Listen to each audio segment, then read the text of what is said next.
नमस्कार, आप देख रहे हैं नेक्स्ट 9 लाइव और मैं हूं आपके साथ अंकिता मिश्रा। आकांक्षा दुबे के मामले में एक बार फिर से समर सिंह की जब कोर्ट में पेशी की गई तो इस बार जो खुलासे एक के बाद एक सामने आए वो काफ़ी चौंकाने वाले थे।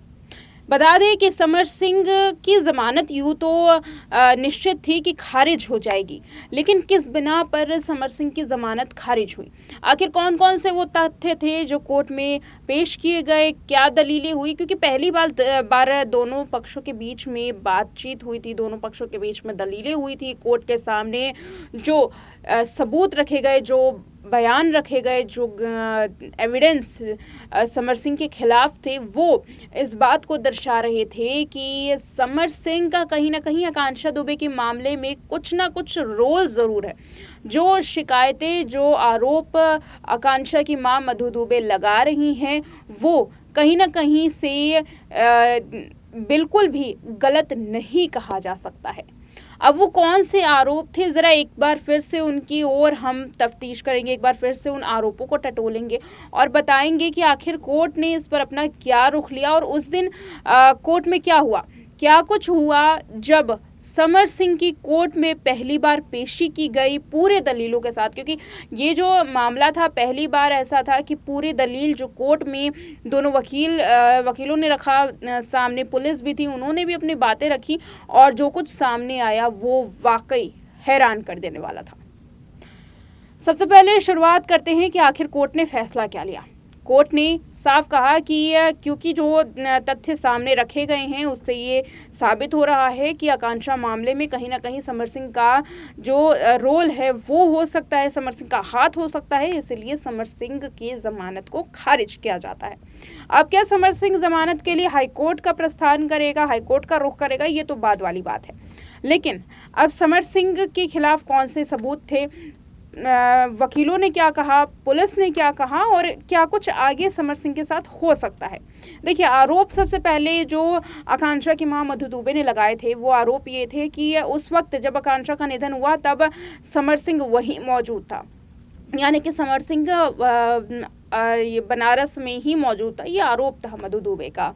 फिर उसके बाद ये धीरे धीरे मामले आगे बढ़ते गए और जो आरोप कहीं ना कहीं से कमज़ोर पड़ते गए। हालांकि सबूत की कमी की वजह से आरोप कमज़ोर हुए थे, लेकिन अब इस पूरे मामले में सबूत भी मिला है। उस रात जब आकांक्षा का निधन हुआ, यानी कि 25 मार्च की रात, उस रात सबसे पहले जो कॉल है, जब मधु दुबे को पता चला इस बारे में तो उसने सबसे पहले मधु दुबे ने समर सिंह को कॉल किया, लेकिन समर सिंह ने उस वक्त प्रतिक्रिया नहीं दी थी। अब इसके पीछे कई कारण हो सकते हैं। हालांकि जो आरोप हैं मधु दुबे ने साफ लगाया कि समर सिंह बनारस में ही मौजूद था। अगर हम अब बात करें वकील के दलील की कि वकील ने कोर्ट में क्या दलील रखी और क्या सच में समर सिंह कोर्ट जो उस दिन बनारस में ही मौजूद था। बताते चले कि समर सिंह ने पहले अपनी दलील दी थी कि वो गोरखपुर में था, वो किसी फिल्म की शूटिंग कर रहा था। लेकिन उसके बाद जब कॉल रिकॉर्डिंग्स खंगाली गई, क्योंकि आकांक्षा और समर के बीच में जो संबंध थे वो कुछ ही समय से ख़राब हुए थे, उससे पहले संबंध बेहतर थे और इन दोनों की जो बात है वो कॉल पे भुगतान को लेकर के, काम को लेकर के हुआ करती थी। इस बीच जो कॉल रिकॉर्डिंग सामने आई वो ये थी कि 390 बार इन दोनों की आपस में बातचीत हुई है, यानी कि कॉल 390 बार इन दोनों ने आपस में किया है एक दूसरे को, जिसमें से जो 95 बार कॉल जो है वो खुद समर सिंह ने आकांक्षा को किया था। हालांकि आंकड़े बड़े हैं, आकांक्षा ने बार बार समर सिंह को कॉल किया, लेकिन उस रात जब आकांक्षा की आखिरी रात थी उस दिन भी आकांक्षा ने समर सिंह को कॉल किया था, लेकिन समर सिंह ने प्रतिक्रिया नहीं दी। 2 बार कॉल जाते हैं, पहली बार 2:14 मिनट पर कॉल जाती है तो उसके बाद समर सिंह उस पर प्रतिक्रिया नहीं देता है। 2:15 पर जब कॉल समर सिंह को की जाती है आकांक्षा की ओर से तो वो फ़ोन उठाता है, लेकिन उसके बाद भी कोई प्रतिक्रिया सामने नहीं आती है। लेकिन जब इन दोनों कॉल्स की जो लोकेशन है जब वो उन्हें खंगाला गया तो ये पता चला कि समर सिंह ने जो दावा किया था कि उस रात वो गोरखपुर में मौजूद था, वो बहुत थक गया था, वो किसी से बात नहीं करना चाहता था और इसीलिए वो आकांक्षा की कॉल को पर बिना प्रतिक्रिया दिए ही वो सो गया। वो तमाम जो बातें थी वो झूठी साबित हुई। जी हाँ, यानी कि समर सिंह पहले दिन से ही लेकर के आखिरी दिन तक पुलिस को भी गुमराह कर रहा था। जो कॉल रिकॉर्डिंग सामने आई, उस कॉल रिकॉर्डिंग में साफ ये देखा गया कि 2:15 पर जब समर सिंह ने कॉल उठाया, उसकी लोकेशन मऊ बताई जा रही थी, उत्तर प्रदेश के मऊ में उसकी लोकेशन बताई जा रही थी, बनारस के बेहद करीब। और ये दर्शाता है कि समर सिंह उस वक्त गोरखपुर में नहीं था। गोरखपुर में उसने बात तो कही कि वो फिल्म की शूटिंग कर रहा था, आराम कर रहा था, लेकिन मऊ में जब उसकी लोकेशन को ट्रेस किया गया तो फिर समर सिंह के झूठ का पर्दाफाश निश्चित हो गया।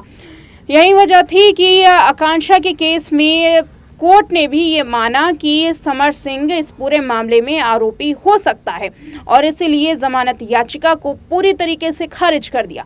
अब यहाँ पर ये देखने वाली बात है कि बार बार जो आकांक्षा के मामले में समर सिंह झूठ बोलता हुआ नजर आ रहा है, आखिर उसे क्यों उस पर क्यों भरोसा किया जा रहा है? क्योंकि आकांक्षा के मामले में जब समर सिंह पर रिमांड समर सिंह की ली गई थी तो उसमें भी कई ऐसी बातें थी जो पुलिस ने सत्य मान ली और यही वजह थी कि अब तक आकांक्षा के मामले में कोई ठोस सबूत नहीं मिले हैं।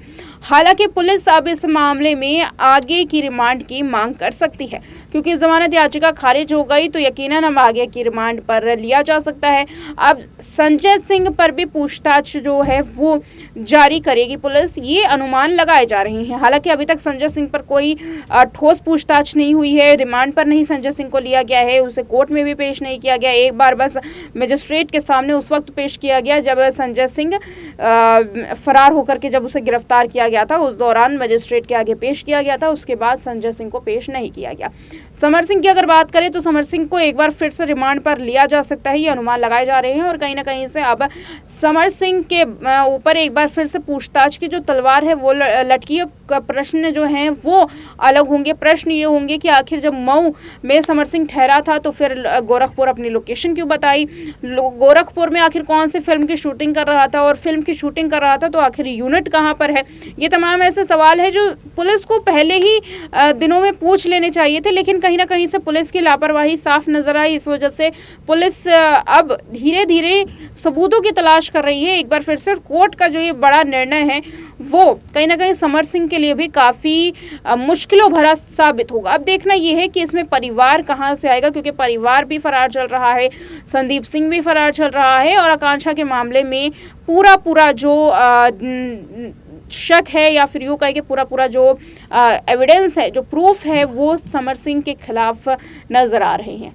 फिलहाल ये थी कोर्ट की बात कि कोर्ट में उस दिन क्या हुआ जब समर सिंह की पहली बार कोर्ट में पेशी की गई। ये पेशी विस्तृत थी, जहां लंबे समय तक दलीलें हुई, लंबे समय तक बहस हुई, बयान सामने आए, लोगों के चश्मे में जो गवाह हैं उनके बयान सामने आए, प्रूफ रखे गए एक दूसरे के खिलाफ और फिर उसके बाद कोर्ट ने ये फैसला सुनाया।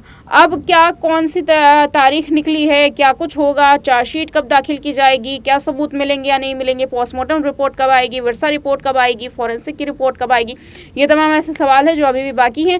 लेकिन हैरानी की बात यह है कि पुलिस पर अभी तक कोई एक्शन नहीं लिया गया। क्यों नहीं लिया गया, ये काफ़ी सोचने वाली बात है। देखना ये होगा कि आगे के समय में पुलिस पर क्या एक्शन होता है या नहीं होगा और आकांक्षा दुबे के मामले में समर सिंह को क्या सज़ा मिलेगी। फिलहाल आज के लिए इतना ही। देखते रहे नेक्स्ट 9 लाइव।